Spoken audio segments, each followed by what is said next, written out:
9월 18일 월요일 항량수의 뉴스 브리핑 시작하겠습니다. 요즘 보니까 방송 작가 출신 스탠드업 코미디 하는 한 친구가 뜬다 이러는데요. 주로 정치적인 소재를 가지고 여당을 빨고 야당을 조롱하는 모양입니다. 그 친구한테 해주고 싶은 이야기가 있어요. 진정으로 이 가치 있는 예술은요, 권력에 저항하고 한마디로 약자에게 관대할 때 그것이 가치 있고 용기 있는 어떤 예술인이다. 저는 그렇게 봅니다. 예술인이요, 정치에 벗어나 있는 것이 저는 최상이고, 굳이 예술이 정치에 대해서 말을 하려고 한다면 다들 문비어천가를 부를 때 가담하지 않고, 그리고 사회적, 정치적 약자에 대해서 온정적으로 말을 할 수 있을 때 그것이 그래도 참여형 폴리테이너로서 인정해 줄 만한 부분이라고 봅니다. 다들 권력에 붙어서 씹어댈 때 거기에 앞장서서 지금 아무런 정신도 차리지 못하고 있는 무기력한 야당을 조롱하는 것이 한마디로 그것이 해악이고 조크하고 위트라고 생각한다면 당신은 비겁한 사람입니다. 자, 제가 내일 9월 19일 화요일 7시 반에 강연회를 가집니다. 오프 더 톡이라는 이름으로 안보위기, 백척간두 안보위기 무엇을 할 것인가 1부로 하고요. 1부는 7시 반, 2부는 9시에 의료보험 전면 급여화에 대해서 지금 의사분들끼리 투쟁위원회가 있지 않습니까? 거기에 김성진 원장, 최대집 원장 두 사람이 공동의장을 맡고 있는데, 물론 더 있을 거라 봅니다만은 이 두 분과 제가 토론을 하는 그런 자리를 갖도록 하겠습니다. 회원분에 한해서 참여 가능하니 많은 분들 참여 부탁드립니다. 자, 문 대통령이 유엔을 방문합니다. 데뷔전이다 이러면서 유엔이 있는 뉴욕에 갔다가 한미일 정상회담도 하고 다자간 여러 회담도 하는 걸로 알고 있습니다. 이번 회담에서 유엔 사무총장 면담도 하고 IOC 위원장도 만나고 뉴욕의 금융인 경제인과 대화도 하고 미 외교협회나 코리아 소사이어티 대표단 접근도 하고 유엔 총회 참석 기조연설도 하고 한미 정상회담과 한미일 정상회담이 예정되어 있습니다. 자, 북핵이라는 위기가 심화되고 있는 와중에 데뷔전을 치른다 하는데요. 이 데뷔전이 잘 되기는 출발부터 걸렀습니다. 그 걸른 이유는 문 대통령이 북한의 2번의 ICBM 발사, 그리고 한 번의 IRBM 실각도 발사, 그리고 또 북한의 핵실험, 또 그 이후 1000km나 늘어난 북한의 IRBM 발사에도 불구하고 여전히 그 직전에 북에 800만 불을 지원한다면서 지원과 대화를 말하고, 이번에 유엔을 방문해서도 7월 초 G20를 갔던 것처럼 여전히 대화를 언급할 것이기 때문입니다. 자, 모든 일이 말을 해야 될 때와 그러지 않은 때가 있습니다. 문 대통령은 지금이 대화를 이야기할 때고 지원을 이야기할 때인지 저는 의문입니다. 자, 그런데 그 800만 불을 지원한다라는 발표는 목요일 날 오후에 있었고, 북한은 금요일 날 7시경에 IRBM을 쐈습니다. 그런데 목요일 날 800만 불에 대한 지원 계획을 발표할 때 정부가 북한이 미사일 발사가 임박했다라는 것을 알지 않았는가? 저는 그런 의문이 듭니다. 결국은 북한이 곧 미사일을 쏠 거라고 생각을 하고 급히 통일부의 지원 계획을 그 전에 발표하지 않았는가 이렇게 보이는데요. 이번에 북한의 그 화성 12형 미사일은 이제 완성이 돼 가지고 언론들이 잘 발표도 하지 않고 있는데요. 이 북한의 미사일 발사는 매우 의미가 있는 겁니다. 이제 전력화 단계에 접어들었다, 이렇게 봐야 되는 건데요. 자, 북한이 지금 IRBM을 최근에 보면 지난 5월엔 고갑 발사를 했습니다. 같은 IRBM인데요. 2100km 넘게 올라갔고 거리는 780을 나왔습니다. 그런데 지난번에 이 8월 29일에는 이제 높이를 550으로 해서 거리를 2700으로 했고요. 이번에는 높이를 700km 이렇게 더 해서 거리를 3700을 냈습니다. 전체적으로 이 북한이 화성 12호든 화성 14호든 이 여태까지 거리를 늘리지는 않았습니다. 높이 발사해서 짧게 떨어뜨렸죠. 그런데 그 이전에 제일 많이 나간 것이 5월 달에 발사한 이 화성 12호 780이고, 자, 그 다음에가 이제 이 7월 4일 날 이 화성 14호를 930km 보냈고, 고각 발사를 통해서. 그 다음에 7월 28일 날 역시 화성 14호 ICBM이 두 번째로 날아갔는데 1000km를 보냈고, 지난 8월 29일에는 화성 12호를 2700을, 이번에는 화성 11을 3700을 보냈습니다. 거리를 점점 늘려가서 이렇게 하고 있는데요. 이제 화성 12형 같은 경우에는 전력화 단계에 접어들었고 양산 단계에 가 있다. 즉 대량 생산 단계에 가 있다. 그렇게 지금 이야기를 할 수 있는 상황입니다. 북한도 토요일 날 중거리 탄도미사일 화성 12호의 전력화를 선언했습니다. 지금까지는 테스트 단계였고 이제는 부대에 투입을 해서 작전을 하겠다라는 의미를 지금 말을 하고 있는데요. 자, 북한은 괄목할 만한 속도로 화성 12호를 전력화하는 데 성공했다. 자기들 말이라면 그렇게 봐야 되는데요. 지난 4월에만 화성 12형을 3차례 발사했는데 멀리 날지도 못했고 나는 영상을 공개하지도 않았습니다. 그런데 지금 불과 5개월 만에 북한은 화성 12호를 실제 사격 거리보다 조금 높게 쏘고도 3700km를 날려보내는 전력화에 성공을 한 겁니다. 그런데요, 북한이 지난번에 8월 29일 날 싸웠을 때는 이 고정 거치대에서 쐈는데 이번에는 이동식 발사대 TL이라고 부르는 이동식 발사대에서 바로 쐈다고 지금 알려지고 있습니다. 자, 이것은 매우 그 차이가 큰데요. 이 TL을 가지고 이렇게 이동을 시켜서 그 다음에 배치를 한 다음에 미사일을 쏘는 데까지 10분에서 20분이 걸렸다는 겁니다.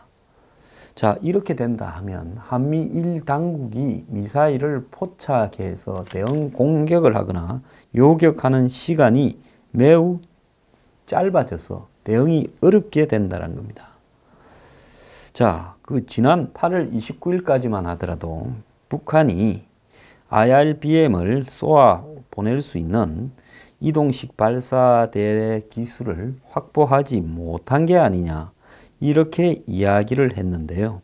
이것은 왜 그런가 하면 IRBM급 이상 미사일을 쏘아 올릴 때는 스커드나 노동 미사일을 쏠 때보다 훨씬 더 화염에 있어서 강도가 강해서 이동식 발사대에 손상이 오기 때문에, 즉 IRBM이나 ICBM의 이동식 발사대를 통해서 쏘는 것은 나름대로 기술이 있어야 되는데 이번에 북한이 이동식 발사대를 통해서 쏘았다는 것은 기동성에 있어서 큰 발달을 했다는 거고요.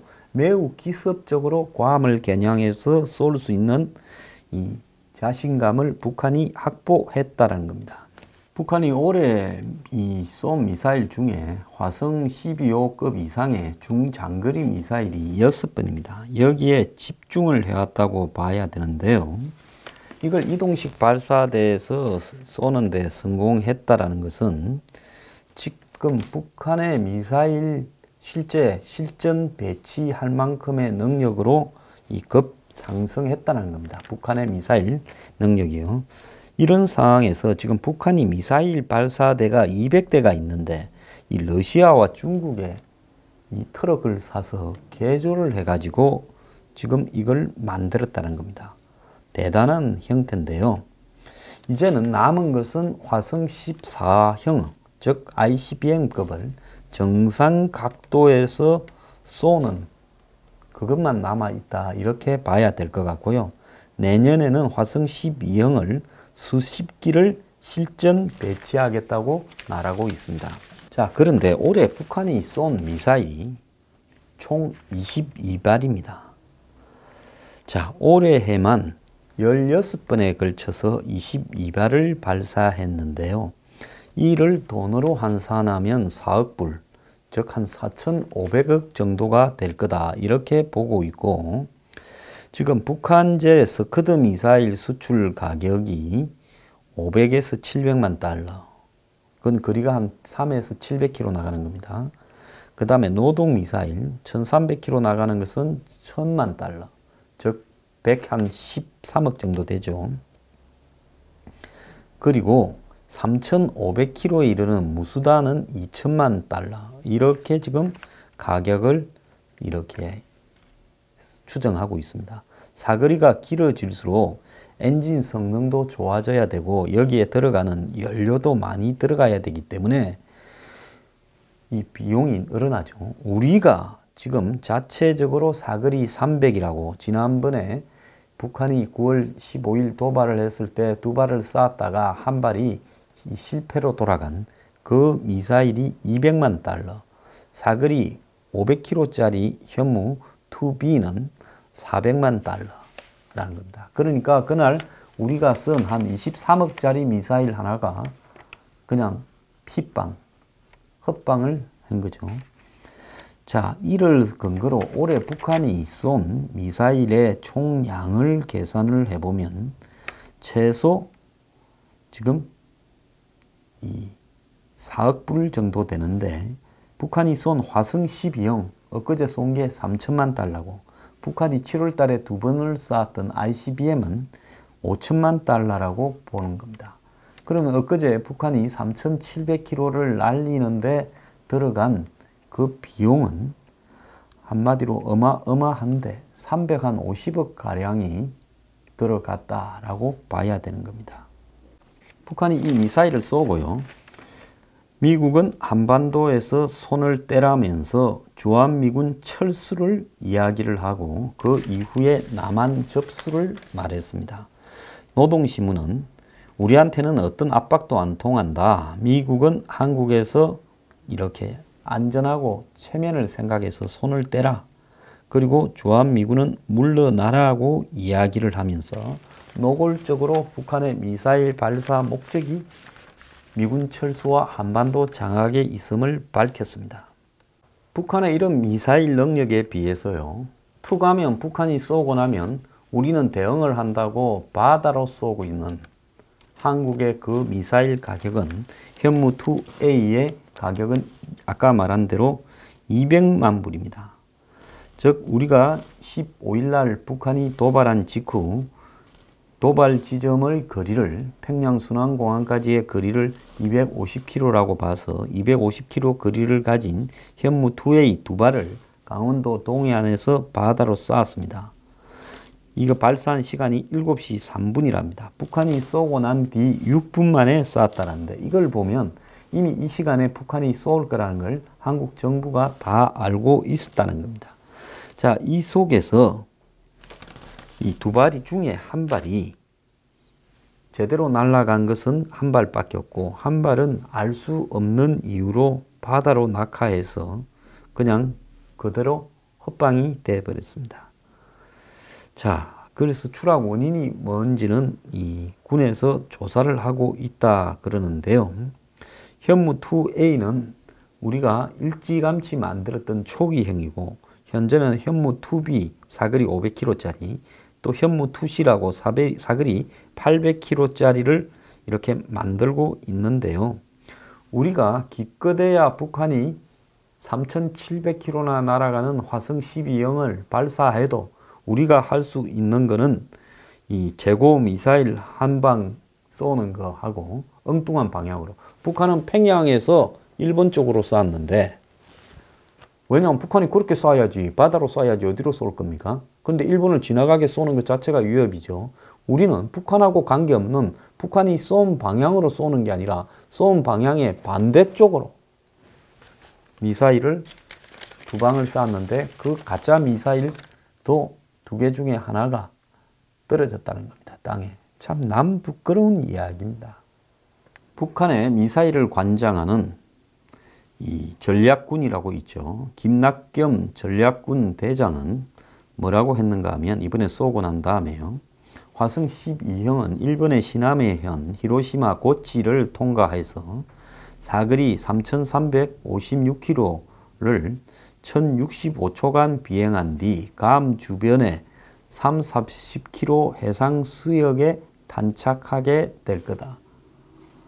즉 그러니까 북한이 지금 이번에 쏜 미사일로 괌을 포위 공격하는 일을 실제로 고려하고 있다라면서 이렇게 말을 했습니다. 결국은 북한의 핵과 미사일 도발에서 미국이 한국 정부를 믿지 못한다는 부분이고요. 이런 상황에서 미국이 이런 전시작전권을 이양한 이후에 주한 미군과 한국군 간에 서로 어떤 자격으로 조인트 될 것인가 하는 부분에서 결국은 매우 큰 불확실성이 남아있고, 미국은 한국군의 지휘를 받지 않겠다라는 의사를 명확하게 하고 있는 걸로 보입니다. 이 모든 것이요, 결국은 북한의 핵과 미사일에 대응하는 한국 정부의 한마디로 형편없는 이 정신 자세 때문에 그런 게 아닌가 생각을 합니다.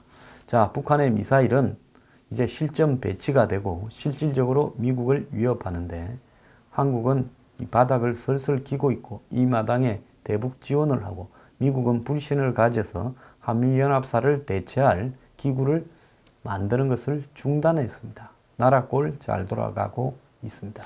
지난 금요일 북한이 화성 12형을 쏘고 난 이후에요, 아베 총리와 문 대통령 간에 전화가 있었습니다.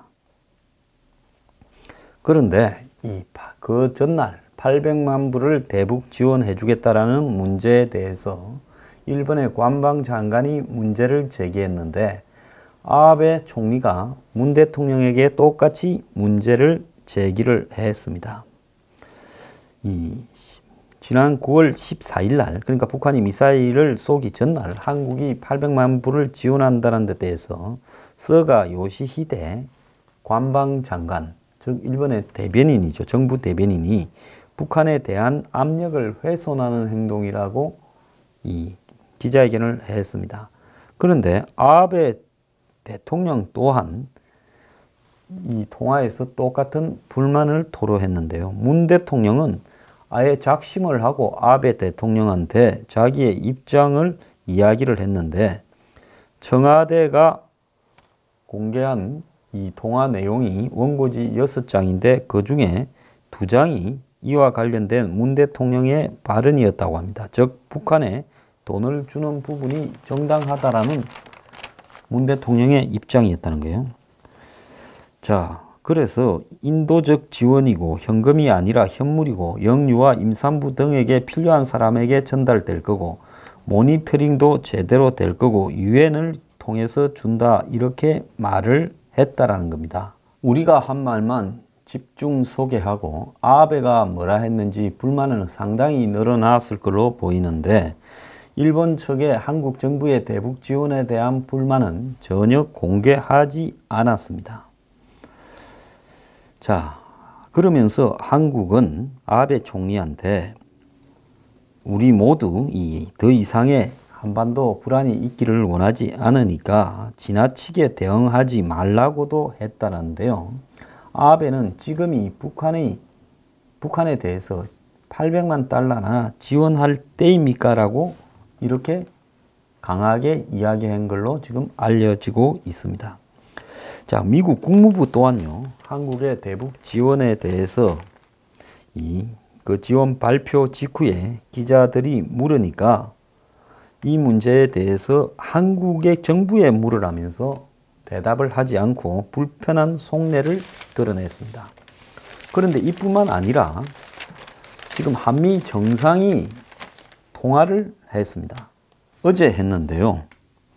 취임 후 5번째로 트럼프 대통령과 통화를 했는데, 자, 이 통화 내용에서 북한에 지원한 800만 달러 문제에 대해서 사전에 논의 안건에서 빼기로 하고 25분간 통화 후 처음으로 서로가 발표하는 브리핑 내용도 조율을 해서 똑같은 내용을 발표하기로 했다는 겁니다. 그래서 이 정말 유치하고 우스운 일인데요. 한국하고 미국의 대통령이 서로 통화를 하면서 통화 내용을 통화하기 전에 뭐 갖고만 이야기하자라고 조율을 하고, 또 통화하고 난 이후에도 또 그 통화 내용을 발표하는 데서도 조율을 해서 발표를 했습니다. 자, 한국과 미국 대통령이 통화를 했을 때 서로 다른 이야기가 나온다라는 것 자체도 문제이고, 자, 그런 다른 이야기가 또 있다면 전화 통화를 통해서 서로 조율을 해서 각자가 불편하지 않게 발표하면 그만인데, 지금까지 한미 대통령이 통화를 하고 나면 미국은 수십억 달러의 무기를 한국이 구매하는 것처럼 이야기를 했다 해서 그것을 개념적으로 승인했다고 발표해버리고, 청와대는 그런 대화가 없었다 그러고, 한국의 문 대통령 특보인 사실상 실세 문정인은 문 대통령이 트럼프하고 통화할 때, 2번째 통화죠. 통화가 안 돼가지고 일주일간 휴가도 가고, 그래가지고 열흘 만에 된 통화 내용에서 문 대통령이 톤을 낮춰라 했다고 문정인이 언론에 공개했고, 한국 청와대는 그런 적이 없었다고, 미국이 아니라 청와대와 문정인 간에도 손발이 맞지 않는 내용이 있었습니다. 그래서 이런 식으로 미국 대통령과의 통화도 한마디로 이 800만 불 이야기가 나올까봐 식겁을 해서 대북 지원 문제는 사전 조율을 통해서 단 한마디도 한 줄도 나오지 않았다라고 청와대 관계자가 이야기를 하고, 자, 트럼프도 문 대통령과 통화한 이후에 이런 사실을 트윗에 알리면서 김정은을 로켓맨이라고 이렇게 지칭을 했지만 특별한 말을 하지 않았다는 겁니다. 나라 꼴 잘하는 지금 상황입니다.